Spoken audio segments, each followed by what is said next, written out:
Ibadan, a small town nestled among hills and rivers.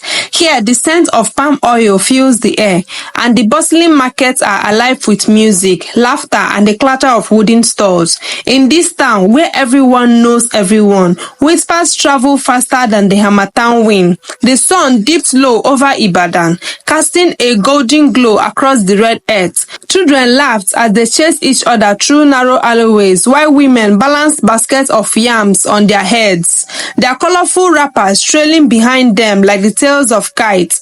Amid the vibrant life of the town, there lived a young woman named Efora, whose beauty captivated everyone who crossed her path. Her beauty was legendary, and her braids were the envy of every woman and the desire of every man. But behind that beauty lay a dark secret that kept her distant and bound her to an ancient curse. Efora wasn't just any woman. She was the embodiment of grace and beauty. She moved through the crowded streets of Ibadan with an air of mystery that enchanted everyone. Her skin, smooth as polished ebony, and her braids, intricate and flawless, were the talk of the town. The men adored her, showering her with gifts, money, and attention. They competed for her favor, offering her fine clothes, jewelries, and other tokens of their affection. But Efora accepted it all with a quiet smile, never letting anyone too close. Efora lived in a small house on the outskirts of town, near the base of one of Ibadan's many hills. Her home was modest, with clay walls and a thatched roof, but it was always immaculate. Every evening after the town had quietened, Efora would retreat to her room, close the door, and begin her strange ritual. She would sit on a low stool, close her eyes, and whisper an incantation she had learned from her grandmother, a powerful woman who had been feared and respected in the village. As Efora spoke the words, her head would detach from her body, floating gently into her hands. She would place her head on her lap and begin to braid her hair, her fingers moving with supernatural speed, weaving the strands into intricate patterns that no one in the village could replicate. This was her gift, passed down through generations, but it was also her curse. Efora could never let anyone see her without her head, for it would bring shame and fear to her family, and so she avoided mirrors, for they revealed the truth. Whenever she stood before one, her body would appear headless, a terrifying sight to anyone who might happen to see it. The women admired her from a distance, their hearts filled with awe and envy. They whispered about her in hushed tones, wondering what made her so irresistible to men.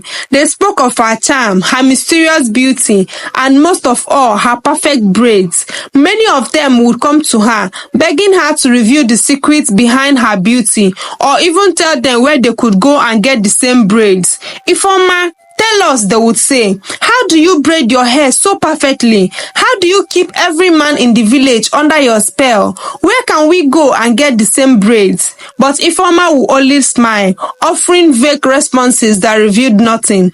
She couldn't tell them that her perfect braids were the result of an ancient magic that allowed her to remove her head, a magic that came with a terrible price. As Efora's fame grew, so did the curiosity surrounding her. Some of the bolder women of the village refused to be satisfied with her cryptic answers. They watched her more closely, trying to uncover the secret that set her apart from the rest. One by one, they tried to get closer to Efora, hoping to learn her secret for themselves. But what they didn't know was that getting too close to Efora could be deadly. The first to disappear was Aduni, a young woman who had always been fascinated by Efora. Aduni had been relentless in her pursuit of Efora's secrets. She had followed her home one evening, hiding in the shadows, hoping to catch a glimpse of the mysterious beauty's nightly routine. What Aduni saw shocked her to her core. Through the cracks in Efora's door, she witnessed the impossible. She saw Efora take off her own head and placed it on her lap, braiding her hair with supernatural speed. Aduni gasped in horror, but before she could flee, Ifeoma heard her. Ifeoma's heart sank as she realized what had happened. The cause was apparent. Anyone who discovered her secrets must be sacrificed, or the cause would claim her own life instead. With sorrow in her heart, she approached Aduni, who stood frozen in fear. "I'm sorry," Ifeoma whispered, tears in her eyes, "but I cannot let you leave." That night, Aduni disappeared. The villagers searched for her, but no trace of her was ever found. Rumors began to swirl. Some said she had run off with a lover, and others whispered of more sinister things, but no one dared to connect the disappearance to Ifeoma. After all, who could suspect the beautiful woman who seemed to bring nothing but joy to the village? But Aduni was not the last. One by one, more women disappeared. Women who had tried to pry too deeply into Ifeoma's life. Women who had tried to get too close. Each time, Ifeoma was forced to make the same terrible decision. Her heart broke a little more each time, knowing that the curse would never let her live a normal life. As more women disappeared, the villagers began to grow suspicious. At first, the disappearances were dismissed as coincidence. Perhaps the women had run away, fallen into the river, or chosen to leave. But as the numbers grew, so did the whispers. The town elders began to notice a pattern. Each of the missing women had been seen with Ifeoma shortly before they vanished. At first, the accusations were settled. A glance here, a murmur there. But as the fear spread, the whispers grew louder. Ifeoma, they would say behind closed doors. What does she know about the missing women? But no one dared confront her directly. After all, Ifeoma was beloved by many, and no one could believe that such a beautiful, gentle woman could be responsible for anything sinister. And yet, the fear persisted. The village grew quieter, and the once lively streets were now filled with an undercurrent of unease. Parents warned their daughters to stay away from Ifeoma, and fewer women sought her advice on beauty. But still, the men adored her. They still brought her gifts and competed for her attention. To them, Ifeoma could do no wrong. A young man named Adayo moved to the town. He was tall and strong, with a kind smile that made Ifeoma's heart flutter in ways she had never known before. Adayo was new to Ibadan, having come from a distant village where he had learned the art of wood carving. He opened a small shop in the market, and soon his detailed carved statues and marks were the talk of the town. It wasn't long before he noticed Ifeoma, her beauty drawing him in like a moth to a flame. Adayo wasn't just drawn to her beauty. He was intrigued by her mystery. He had heard the whispers and seen the fear in the eyes of the women who avoided her, but he didn't believe the rumors. To him, Ifeoma was simply misunderstood. He wanted to know more about her, to break through the wall of secrecy that surrounded her. He began to visit her regularly, bringing her small gifts, a carved wooden comb, a delicate necklace, and a bouquet of white flowers. Ifeoma, wary of getting too close to anyone, tried to keep her distance, but Adayo was different. His kindness and persistence wore down her defenses. Slowly, Ifeoma's defenses began to crumble. She found herself looking forward to his visits, to the warmth of his smile and the way he made her laugh. But even as she grew closer to Adayo, the curse loomed over her, a constant reminder of the danger she posed to anyone who got too close. She couldn't let him see her secrets. She couldn't let him fall into the same trap as the others. Yet Adayo was curious. Too curious. One night, after a particularly long day at the market, Adayo decided to surprise Ifeoma with a late-night visit. He had carved a special necklace for her, a delicate piece with tiny wooden beads, each one representing a promise of love. He wanted to surprise her, to see the joy in her eyes when she received it. But when he arrived at her home, he found the door slightly ajar. Curious, he stepped inside, calling her name softly. There was no answer, and then he saw it, the sight that would haunt him forever. There was Efora sitting on a stool in the middle of her room, her head in her lap, braiding her own hair. Her body sat upright, still as a statue, while her hands moved with the same supernatural speed over the strands of hair. Adebayo stumbled backwards, his breath catching in his throat. He had seen strange things in his life, but this was beyond anything he could comprehend. In his shock, he knocked over a small table near the door. The sound echoed through the room, alerting Efora to his presence, and she froze, her heart pounding in her chest. She saw Adebayo standing there, his face pale, his eyes wide with fear and disbelief. He had seen her, he knew, and now the cause would demand his life. She placed her head back on her shoulders, her hands trembling as she faced him. Adebayo, she whispered, her voice thick with emotion. You weren't supposed to see this. Adebayo backed away, his face pale with shock and confusion. What? What are you, Efora? How is this possible? Tears streamed down Efoma's face. She had grown to love Adebayo, but now that love was tainted by the curse. She couldn't bear the thought of losing him, but the curse was relentless. It demanded a life, and if she didn't offer Adebayo's, it would take her own. I'm cursed, she said, her voice trembling. I've been cursed since birth. Anyone who discovers my secrets, they must be sacrificed. If I don't, the curse will take me instead.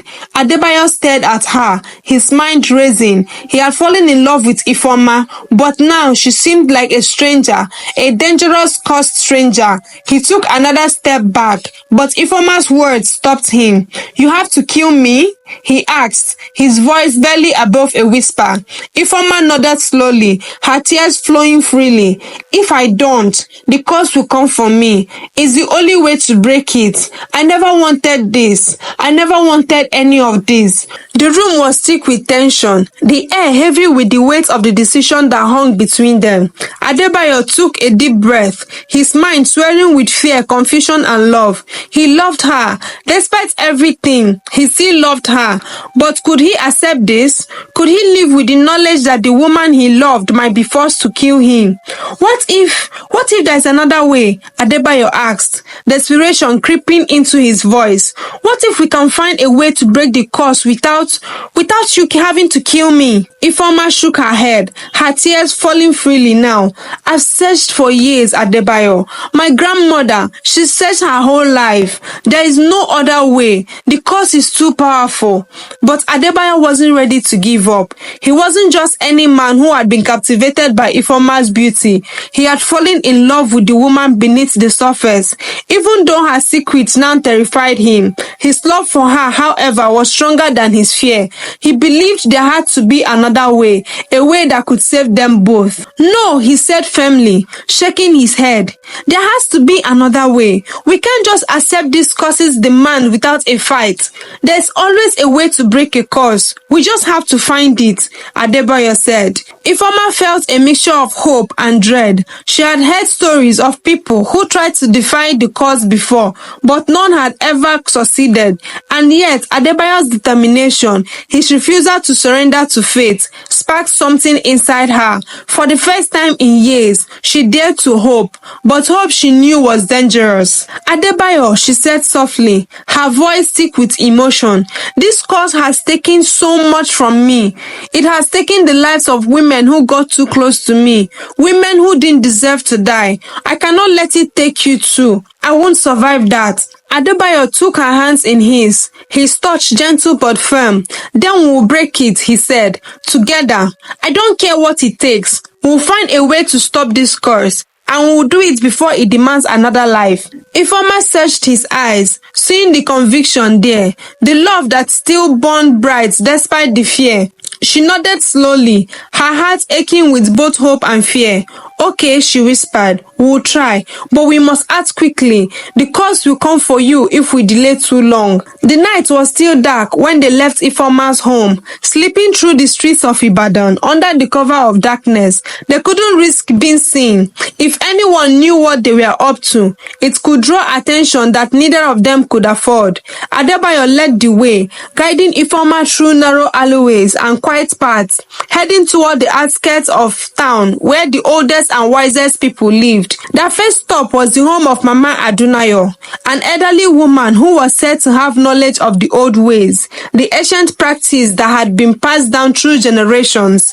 Mama Adunayo's home was a small hut at the edge of the forest, surrounded by thick trees and overgrown bushes. The air was heavy with scent of herbs and incense as they approached the door. Adebayo knocked softly, and after a few tense moments, the door cracked open to reveal Mama Adunayo's wrinkled face, peering out at them. Her sharp eyes flickered over Adebayo and then settled on Ifoma. She studied her for a long moment, as if seeing something that no one else could. I know why you have come, Mama Adunayo said in a low, raspy voice. The curse of the headless one. Ifoma stiffened at the words, fear creeping back into her heart. You know about the curse? She asked, her voice barely above a whisper. Mama Adunayo nodded slowly. I know of it. It is an ancient curse, one that has claimed many lives over the centuries. It is bound to your bloodline, passed down from mother to daughter, from generation to generation. But breaking it, that is no easy task. Adebayo stepped forward, his voice filled with determination. But it can be broken, can't it? There must be a way. Mama Adunayo's eyes flickered to him, her expression unreadable. Perhaps, she said slowly, but the price may be high. Are you willing to pay it? Adebayo didn't hesitate. Whatever it takes, we will do it. Mama Adunayo studied him for a long moment before nodding. Very well. Come inside. There are things you must know, things that will test your resolve. They followed her into the small, dimly lighted hut, the air thick with the scent of burning herbs. Mama Adunayo motioned for them to sit on the floor while she began to prepare something over a small fire. She muttered words in a language that neither of them recognized, her hands moving swiftly as she mixed herbs and powders into a small bowl. When she was finished, she placed the bowl in front of Ifoma and Adebayo, the mixture inside glowing faintly in the firelight. This is the first step, Mama Adunayo said. It will reveal the true nature of the curse, but be warned, what you see may change everything. Ifoma hesitated, glancing at Adebayo. He gave her a reassuring nod, and together they reached for the bowl. As soon as their fingers touched the mixture, a strange sensation washed over them. The room around them seemed to shift, and suddenly they were no longer in Mama Adunayo's hut. They found themselves standing in a vast shadowy landscape, the air thick with an otherworldly presence. The ground beneath their feet was cold and unforgiving, and the sky above them was dark and swirling with ominous clouds. In the distance, they could see the outline of a figure, an old woman, hunched and twisted, her face hidden in the shadows. This is the origin of your curse. A voice echoed around them, seemingly coming from everywhere and nowhere at once. The woman you see is your ancestor, Ifoma. She made a pact with the spirits long ago, a pact that bound her bloodline to the curse you now carry. She sought power, beauty, and the ability to control her fate, but the price was steep. The spirits granted her wish, but in return, they demanded that each generation sacrifice those who learned the secret. Ifoma and Adebayo watched in horror as the scene before them unfolded. The ancient ancestors stood before a cycle of spirits, their forms shifting and changing in the mist. She spoke words of power, her voice filled with both desperation and ambition. And then, as the spirits granted her request, her head slowly detached from her body, just as Ifoma's did when she braided her hair. The spirits' laughter echoed in the air as they vanished, leaving the ancestor alone with her curse. curse. The scene shifted again, showing the countless generations that followed, each woman bound by the same curse, each forced to sacrifice those who discovered their secrets or face the wrath of the spirits. This is your legacy, the voice continued, but breaking the curse requires a sacrifice far greater than any before. You must confront the spirits themselves, and only then will you have a chance to free yourself. The vision faded, and Efoma and Adayo found themselves back in Mama Odunayo's hut. The glow of the mixture in the bowl was gone. The old woman watched them closely, her expression somber. "What you saw is the truth," she said quietly. "The spirits that hold your curse are powerful, but they are also bound by their own rules. They may release you if you can face them and prove your strength, but be warned, this is a dangerous path. Few have ever succeeded." Efoma and Adayo left Mama Odunayo's hut with heavy hearts but newfound determination. The road ahead of them was filled with danger, but it was the only way to break the curse that had haunted Efoma and her family for generations. They traveled deep into the forest, following Mama Odunayo's instructions to find the place where the spirits dwelled. The journey was long and arduous, the dense trees and thick underbush making every step difficult. But they pressed on, driven by the hope that they could finally free Efoma from her curse. After hours of walking, they arrived at a clearing in the heart of the forest. The air was thick with an unnatural stillness, and the trees around them seemed to loom ominously, their branches twisting like the fingers of unseen watchers. In the center of the clearing stood a large stone altar, ancient and weathered, covered in strange symbols that seemed to glow faintly in the dim light. "This is the place," Efoma said quietly, her voice barely above a whisper. "This is where we will confront them." Adayo took her hand, giving it a reassuring squeeze. "We will do this together," he said firmly, "no matter what happens." Efoma nodded, taking a deep breath before stepping towards the altar. She closed her eyes and began to chant the ancient words her grandmother had taught her, the same words she used when she removed her head to braid her hair. But this time, the words carried a different weight. She was calling the spirits, summoning them to face her. The air around them grew cold, and the ground beneath their feet began to tremble. The sky above them darkened as the spirits began to appear, their forms swirling in the mist like shadows giving life. Their laughter echoed through the clearing, mocking and cruel. "You dare to summon us?" one of the spirits hissed, its voice filled with malice. "You who are bound to our curse."